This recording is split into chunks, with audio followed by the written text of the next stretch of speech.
हंस आत्मा निकल के जाती है तो देवता भी फूल बरसाते हैं। ये इसको कहते हैं हंस आत्मा, ये भगवान के घर जा रही है। बहुत बड़ी बात बता रहा हूं मैं आपका, सोच विचार करो। जो देवता भी फूल बरसाते,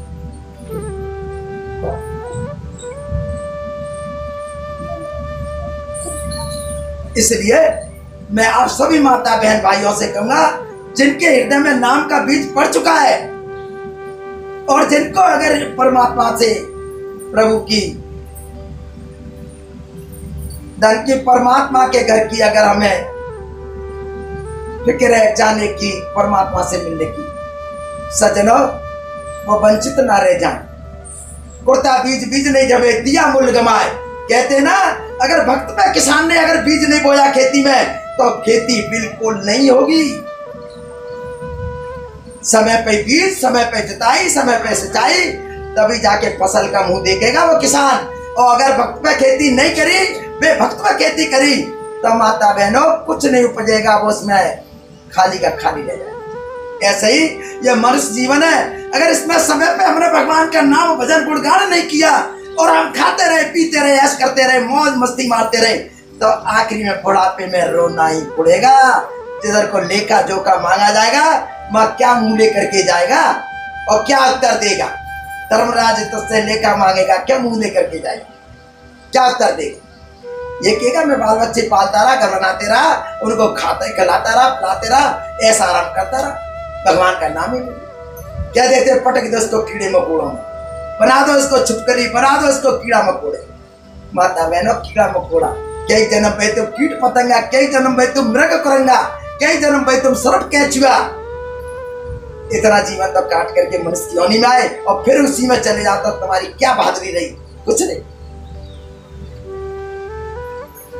क्या फायदा है करोड़ों जीवन काटे, करोड़ों अरबों खरबों जीवन काटे, और फिर मनुष्य की बारी आई तो फिर उसमें भी हमने कीड़ा मकोड़े का काम किया, तो इस मनुष्य जीवन का क्यों नहीं ये व्रत में गया।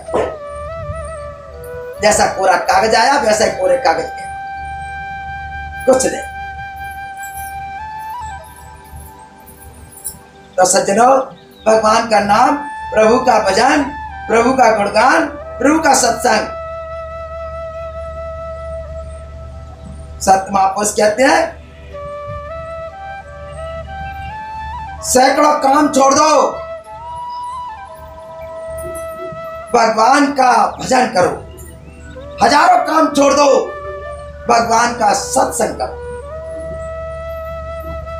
ये काम तो हमारे फिर भी हो जाएंगे, लेकिन भगवान का सत्संग, भगवान का भजन, ये समय निकल गया तो किसी भी काम का नहीं,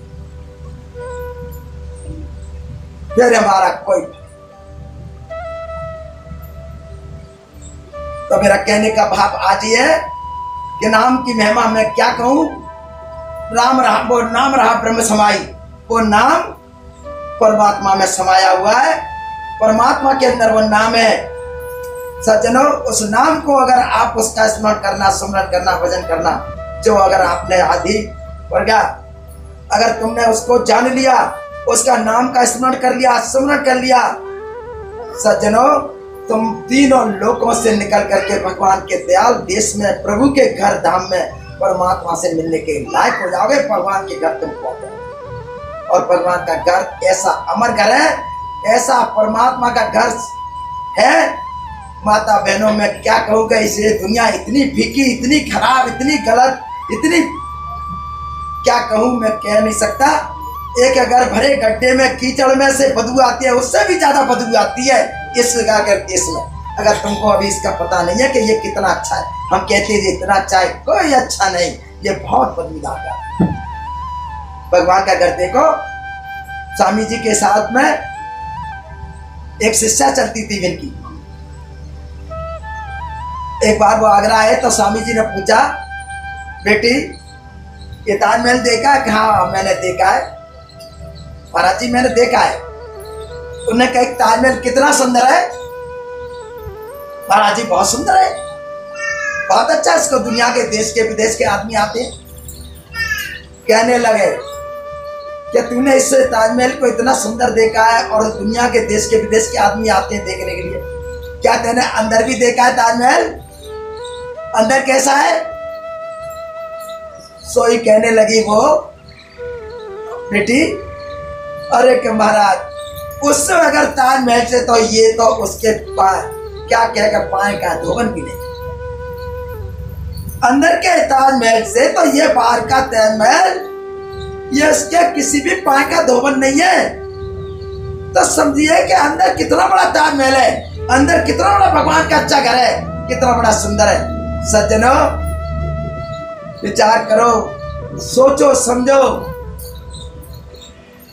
ये बाहर बैठ करके या बाहर कुछ हम गा बजा करके या बाहर कोई हम कैसा कुछ करके भगवान से मिलने का सौदा नहीं है। भगवान का सौदा मिलने का तो हमको अपने आप अपने अंदर बैठ करके और भगवान का ध्यान करें। जहाँ ध्यान बताया जाता है, जहाँ ज्ञान बताया जाता है, हम उस तरीका से करेंगे, हमारी नैया पार हो जाएगी और हम इस काल देव की नगरी से बच जाएंगे, हम काल निरंजन से बच जाएंगे।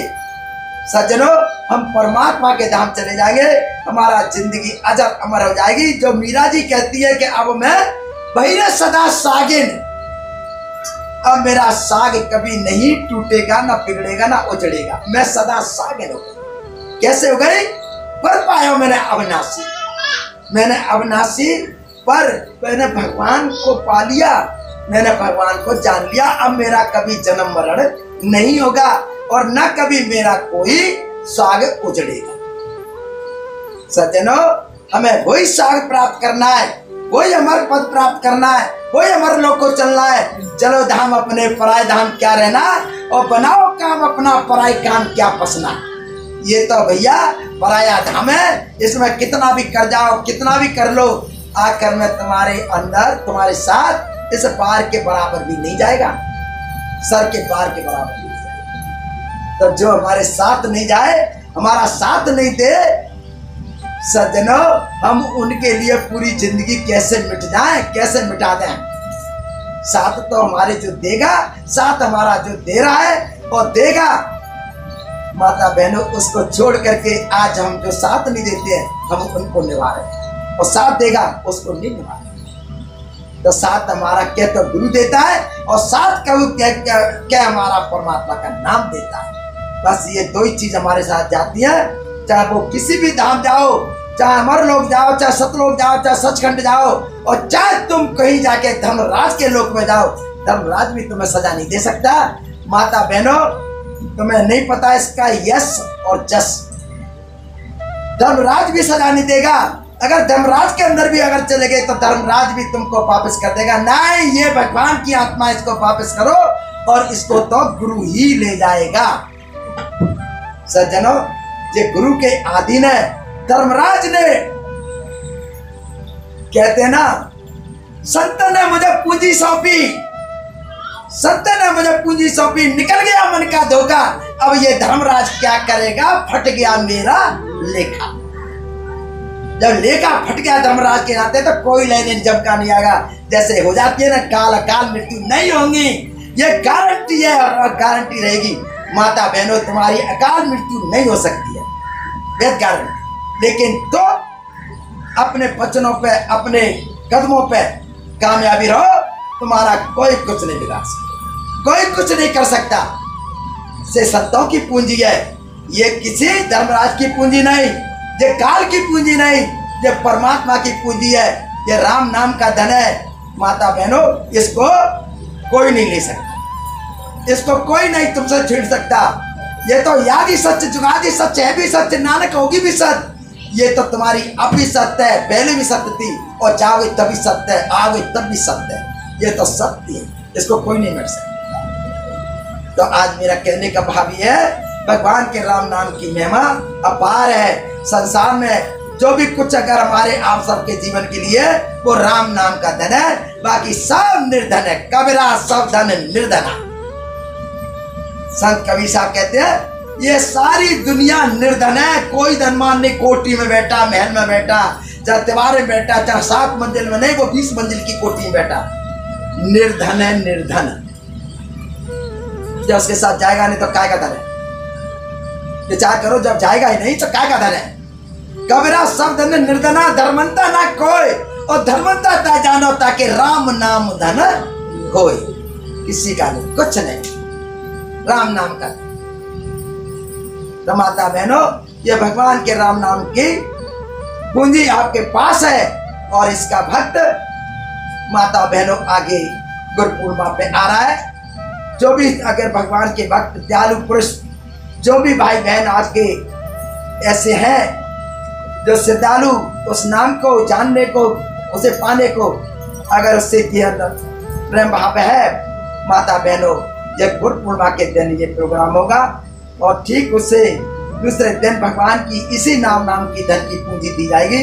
और हमारे अंदर भगवान की ज्योति से और भगवान अपनी आत्मा की ज्योति मिलाई जाएगी। हमारे अंदर प्रकाश होगा, रोशनी होगी, हमारे अंदर तेज होगा, हमारे अंदर भगवान की ज्योति जलेगी। जिसको कहते हैं ना, जब प्रेम प्रकाश रूप दिन राती नहीं चाहिए उसे दिया गया रतवाती, वो भगवान की ज्योति है, कोई ज्योति नहीं। या तो ज्योति जला के ले जाते हैं, मोम डांट के ले जाते हैं, अगर रूई बना के ले जाते हैं, प्रसाद धर के ले जाते हैं, कहते हैं भगवान भोग लगा लो, भगवान के सामने दीपक जलाते हैं।